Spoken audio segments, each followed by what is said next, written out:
സന്ധ്യയാണ്. ബൽറാം പാടത്തു നിന്നും വരികയായിരുന്നു. വളരെ ക്ഷീണിച്ചിരുന്നു. അദ്ദേഹത്തിന്റെ ഭാര്യ രാധ അടുപ്പിനടുത്തിരിക്കുകയായിരുന്നു. പിന്നെ അദ്ദേഹത്തിന്റെ 10 വയസ്സ് മകൾ ബിന്ദിയ തൊട്ടടുത്ത് കളിക്കുകയായിരുന്നു. അപ്പോഴാണ് ഗ്രാമത്തലവൻ അവിടേക്ക് വന്നത്. ബൽറാം, ജമീന്ദാർ പറഞ്ഞത് പ്രകാരം ഗ്രാമത്തിലെ എല്ലാവരോടും ചന്ത വസൂൽ ചെയ്യുന്നു. ചന്താവോ? എന്തിനാണ്? ഗ്രാമത്തിൽ ഒരു വലിയ ഹോസ്പിറ്റൽ കെട്ടാൻ പോകുന്നു. ഇനി സുഖമില്ലാത്തവർ നഗരത്തിലേക്ക് പോകാനുള്ള ആവശ്യമില്ല. ഇത് പുണ്യകാര്യമാണ് ചേട്ടാ, നമ്മളും ഇതിന് സഹായിക്കണം. ബൽറാം തലവന്റെ കയ്യിൽ ഒരുപാട് ചന്ത കാശ് നൽകി. പിന്നെ തലവൻ വളരെ സന്തോഷത്തോടെ അവിടെ നിന്നും പോയി. അടുത്ത ദിവസം ബൽറാം രാധയെയും ബിന്ദിയെയും കാളവണ്ടിയിൽ ഇരുത്തി പാടത്തേക്ക് കൊണ്ടുപോയി. അപ്പോഴാണ് ഒരു വലിയ മരത്തിനടുത്ത് കാളവണ്ടി നിർത്തി അദ്ദേഹം വണങ്ങിയത്. നമ്മുടെ കല്യാണം കഴിഞ്ഞതു മുതൽ ഞാൻ നോക്കുകയാ, നിങ്ങൾ ഇവിടെ വന്ന് വണങ്ങുന്നുണ്ട്. പക്ഷെ എന്തിനാ? എന്റെ അച്ഛനും മുത്തശ്ശനും ഇതാണ് ചെയ്തത്. അവരുടെ വിശ്വാസം എന്താന്ന് വെച്ചാ ഈ മരത്തിൽ അത്ഭുത ശക്തി ഉണ്ടെന്നാണ്. ഞാൻ അവരുടെ പാരമ്പര്യം നോക്കുന്നു, അത്രേ ഉള്ളൂ. അവർ സന്തോഷത്തോടെ വീട്ടിലേക്ക് തിരികെ വന്നു. അടുത്ത ദിവസം ബൽറാം പാടത്തേക്ക് പോവുകയായിരുന്നു. അപ്പോഴാണ് പനിയ പേടിച്ച് അവിടെ നിന്നും ഓടി വന്നത്. ബൽറാം, നമ്മളുടെ ഗ്രാമത്തിലുള്ള ഗംഗ വലിയമ്മയ്ക്ക് സുഖമില്ലാതെ പോയി. ശരി വാ, നമ്മൾ ചെന്ന് നോക്കാം. ബൽറാം പനിയയോടൊപ്പം ഗംഗ വലിയമ്മയുടെ വീട്ടിലേക്ക് ചെന്നു. എന്നിട്ട് ഗംഗ വലിയമ്മയോട് എന്തു പറഞ്ഞെന്നാൽ, നിങ്ങൾ വിഷമിക്കണ്ട, ഇപ്പോൾ നമ്മുടെ ഗ്രാമത്തിൽ ഹോസ്പിറ്റൽ ഉണ്ട്. ബൽറാം ഗംഗ വലിയമ്മയെ ഹോസ്പിറ്റലിലേക്ക് കൊണ്ടുപോയി. പക്ഷേ ഡോക്ടർ അവരെ തടഞ്ഞു. ആദ്യം ഫീസ് കൊടുക്ക്, അതിനുശേഷം ട്രീറ്റ്മെന്റ് ചെയ്യും. പക്ഷേ ഈ ഹോസ്പിറ്റലിന് ഗവൺമെന്റ് പൈസ കൊടുത്തിട്ടുണ്ടല്ലോ, പിന്നെ ഗ്രാമത്തെ ആൾക്കാരും ചന്ത തന്നിട്ടുണ്ട്. ജമീന്ദാറിന്റെ അടുത്ത് എന്താ പറഞ്ഞോ അതാണ് ഞാൻ ചെയ്തുകൊണ്ടിരിക്കുന്നത്. ബൽറാം ഗംഗ വലിയമ്മയെ എടുത്തുകൊണ്ട് ജമീന്ദാറിന്റെ വീട്ടിലേക്ക് ചെന്നു.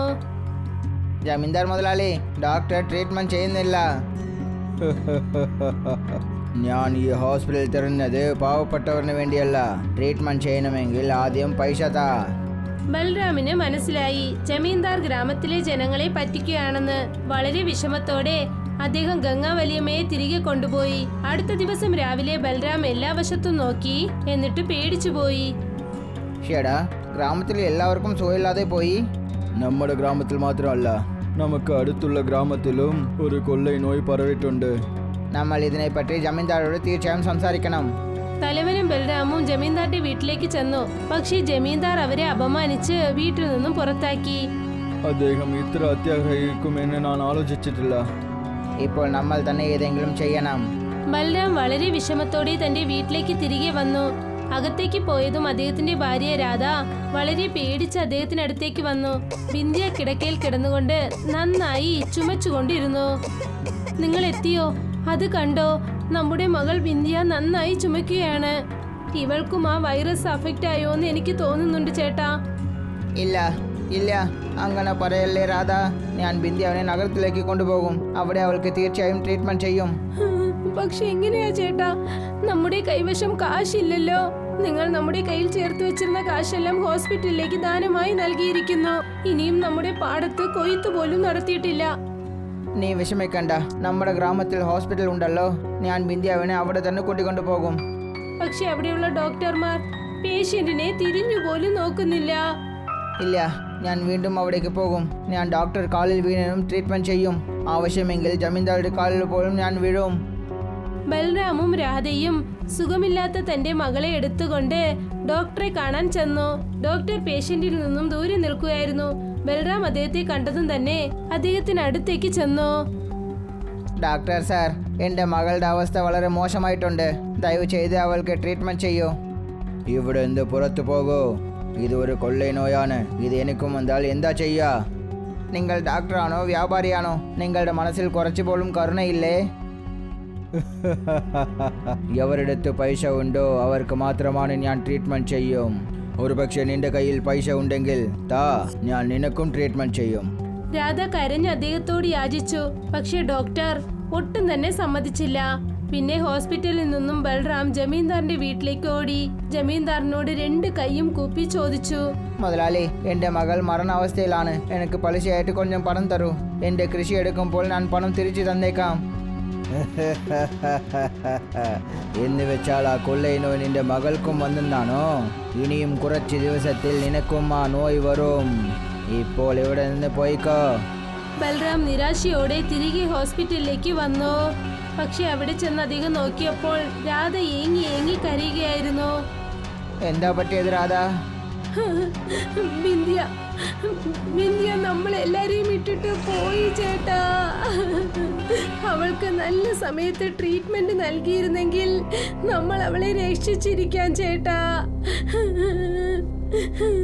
ബൽറാമിന്റെ തലയിൽ വലിയ ഇടി വീഴുന്നത് പോലെ തോന്നി. അദ്ദേഹം നന്നായി കരയാൻ തുടങ്ങി. പിന്നെ മനസ്സിൽ വിഷമത്തോടെ ബിന്ദിയയുടെ അവസാനത്തെ ചടങ്ങ് ചെയ്തു. അടുത്ത ദിവസം അദ്ദേഹം രാധയോട് എന്തു പറഞ്ഞെന്നാൽ, ഇനി മുതൽ നമ്മൾ ഈ ഗ്രാമത്തിൽ ഇരിക്കണ്ട. ഇവിടെ ഇരിക്കാൻ എനിക്ക് താല്പര്യമില്ല. ബൽറാമും രാധയും അവരുടെ കാളവണ്ടിയിൽ കയറി ആ ഗ്രാമത്തിൽ നിന്നും തന്നെ പോയി. പോകുന്ന വഴിയിൽ ബൽറാം ആ മരത്തിനടിയിൽ തന്റെ വണ്ടി നിർത്തി. അദ്ദേഹം കരഞ്ഞുകൊണ്ട് ആ മരത്തിനെ വണങ്ങി. അപ്പോഴാണ് ഒരു സ്വാമിജി പ്രത്യക്ഷപ്പെട്ടത്. ബൽറാം, നിന്റെ കണ്ണുകളിൽ എന്തിനാ കണ്ണുനീർ വരുന്നത്? ബൽറാം സ്വാമിജിയോട് നടന്ന എല്ലാ കാര്യങ്ങളും പറഞ്ഞു. സ്വാമിജിയും വളരെ ശാന്തമായി അതൊക്കെ കേട്ടു. ഈ കൊള്ളൈനോയ് കാരണം നിന്റെ മകൾ മാത്രമല്ല, ഇനിയും കുറച്ച് പേർ മരണിച്ചു. നീ ഇവിടെ നിന്ന് ഓടിപ്പോകാൻ പറ്റില്ല. അതിന് പകരം നീ ആൾക്കാർക്ക് സഹായം ചെയ്യണം. ഒരു പക്ഷേ എന്നെ കൊണ്ട് പറ്റിയാൽ ഞാൻ തീർച്ചയായും ചെയ്യും. പക്ഷെ എന്നെ കൊണ്ട് എൻ്റെ മകളിനെ തന്നെ സഹായിക്കാൻ പറ്റില്ല. പിന്നെ എന്നെ കൊണ്ട് എങ്ങനെ ആൾക്കാരനെ സഹായിക്കാൻ പറ്റും? സ്വാമിജി ചിരിച്ചു. എന്നിട്ട് മർമ്മമായ രീതിയിൽ എന്തു പറഞ്ഞെന്നാൽ, ഇതിനുശേഷം നീ കാണാൻ പോകുന്ന അത്ഭുതങ്ങൾ നിന്റെ സ്വപ്നത്തിൽ പോലും നീ കണ്ടിട്ടില്ലായിരുന്നു. ഇങ്ങനെ പറഞ്ഞതും കാളവണ്ടിയിൽ നിന്നും ഒരു വലിയ ശബ്ദം കേട്ടു. ബൽറാമും രാധയും ഞെട്ടിപ്പോയി നോക്കി. അവരുടെ കാളവണ്ടി ഒരു ദൈവിക ഹോസ്പിറ്റലായി മാറി. അതിനു ചുറ്റിലും പുതിയ ഉപകരണങ്ങളും പിന്നെ ഡോക്ടേഴ്സും നിൽപ്പുണ്ടായിരുന്നു. ബൽറാമും രാധയും ആ ഹോസ്പിറ്റലിനകത്തേക്ക് കയറി. എന്നിട്ട് അവർ അതിശയത്തോടെ അത് നോക്കി. ഇത് എങ്ങനെ നടന്നു? നിങ്ങൾ ആരാണ്?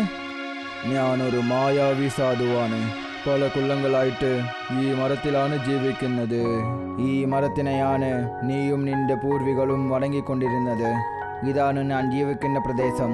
നിന്റെ അത്യാഗ്രഹമില്ലാത്ത സേവൈ പിന്നെ സത്യസന്ധയായ മനസ്സ് കണ്ട് ഞാൻ നിനക്ക് ഈ അത്ഭുതമായ ശക്തി തന്നിട്ടുണ്ട്. ഈ ഹോസ്പിറ്റൽ ഇനി നിന്റേതാണ്. ഇനി മുതൽ നിന്റെ ഈ കാളവണ്ടി സാധാരണ കാളവണ്ടി അല്ല. ഇതിനെ കൊണ്ട് പറക്കാൻ പറ്റും.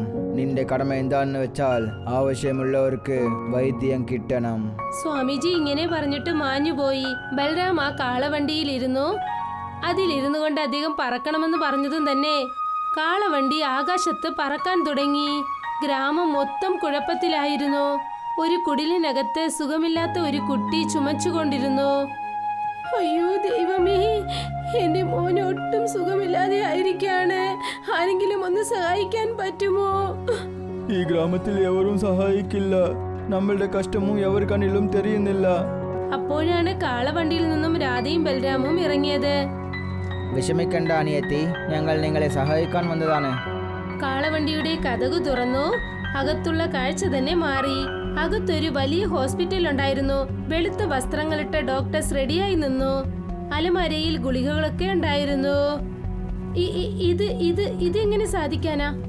അത്ഭുതത്തിലുള്ള മുഖ്യമായ കാര്യം വിശ്വാസമാണ്. വേഗം വരൂ, നിങ്ങളുടെ മകനെ അകത്തേക്ക് കൊണ്ടുവരൂ. അമ്മയും അച്ഛനും വളരെ പേടിച്ച് സുഖമില്ലാത്ത തങ്ങളുടെ കുട്ടിയെ ബൽറാമിനോടൊപ്പം ചേർന്ന് കാളവണ്ടിയുടെ അകത്തേക്ക് കൊണ്ടുപോയി.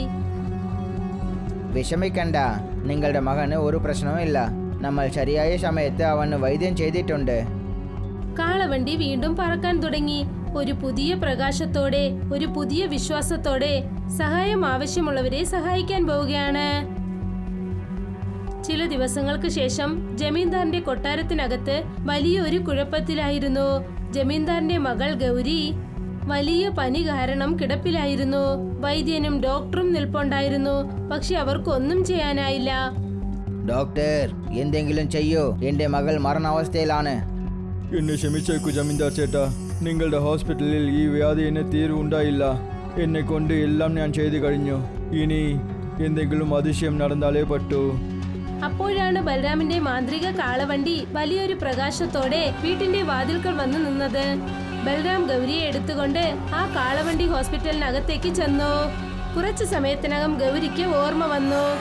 ബൽറാം, ഞാൻ നിന്നെ അവമാനിച്ചു. നിന്റെ മകളിനെ തന്നെ കൊന്നുകളഞ്ഞു. പക്ഷേ നീ എൻ്റെ മകളിനെ രക്ഷിച്ചിട്ടുണ്ട്. എന്നെ ക്ഷമിച്ചേക്ക്. ജമീന്ദാർ ചേട്ടാ, മനിതനേയമാണ് വലിയ ധർമ്മം. നമ്മൾ എല്ലാവരും മാറി മാറി സഹായിക്കണമെന്നാണ് ജനിച്ചത്. ജമീന്ദാർ ഏങ്ങി ഏങ്ങി കരയാൻ തുടങ്ങി. ബൽറാമിന്റെ കാളവണ്ടി വീണ്ടും പറക്കാൻ തുടങ്ങി. പിന്നെ വൈറസ് കൊണ്ട് ബാധിക്കപ്പെട്ട എല്ലാ സ്ഥലങ്ങളിലും ചെന്ന് എല്ലാരെയും സഹായിക്കാൻ തുടങ്ങി. പതുക്കെ പതുക്കെ ആ ഗ്രാമം മുഴുവൻ വൈറസിൽ നിന്നും മോചിക്കപ്പെട്ടു.